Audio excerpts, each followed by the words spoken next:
Tópico bancos de dados, né?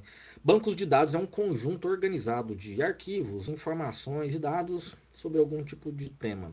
No nosso exemplo aqui, nós temos essa tabela aqui, com vendedores, estados e venda, e dessa tabela vamos fazer uma busca.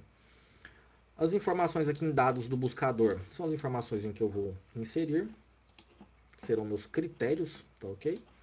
E aqui as descrições da função. Repara que já de cara, quando eu estou aqui sem definir meus critérios, a minha função soma todos os itens do intervalo. A função média faz a média de todos os itens. Função contar conta todos esses itens. Função máxima declara para mim o máximo desse intervalo. E a mínima, o mínimo desse intervalo. Ok? Então aqui eu vou começar de cara colocando uma vendedor André, aqui na descrição. Vamos ver como que a função BD soma se comportou. Ela somou aqui em destaque aqui de bege a venda de 400, 350 e 120. Realizou média, contou quantas vendas, declarou a função máxima e a mínima. Eu tenho a função banco de dados, lembrando que no Excel toda função associada ao banco de dados começa com a letra BD, tá? Defino o meu intervalo de banco de dados, onde ele vai fazer essa busca, tá? Então, conforme eu declaro aqui no meu critério o vendedor André, ele vai procurar nessa tabela aqui o vendedor André, identificou o vendedor André, ele vai retornar para mim qual valor para fazer a soma, o valor que está descrito no campo 3, na terceira coluna.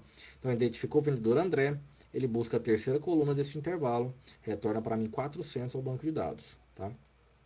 Todos que ele encontrou aqui com o campo André, ele retornou e somou. Então, esses três. E quais são meus critérios? O que está descrito aqui na tabela, né? Por enquanto, preenchi só o André. Função banco de dados média funciona da mesma forma, tá ok? Seleciono aqui banco de dados, é o mesmo intervalo. É para mim retornar o campo da terceira coluna, ou seja, o valor aqui da venda.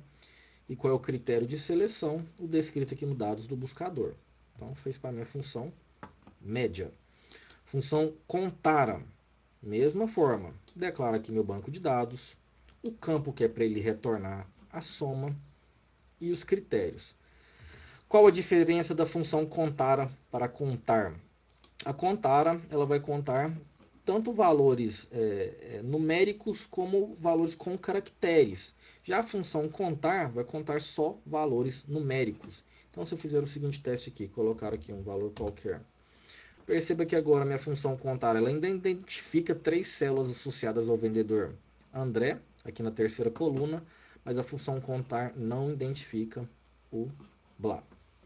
Vou voltar aqui meu valor. Função máximo, seleciono o banco de dados, campo de retorno, terceira coluna, e meu critérios ali no dados do buscador. Função mínimo, mesma forma, banco de dados, campo com o retorno, terceira coluna, e os critérios. Vamos fazer alguns testes aqui de associação. Quando eu coloco aqui vendedor André, estado Goiás, ele encontra nessa tabela 2 itens, fez para mim a soma, ok, média, contou 2 itens, ainda posso associar aqui ao preço de venda, que vai ficar específico. Então, aqui ele encontrou apenas um item, né? Então, soma, média, valor máximo e mínimo é o mesmo descrito.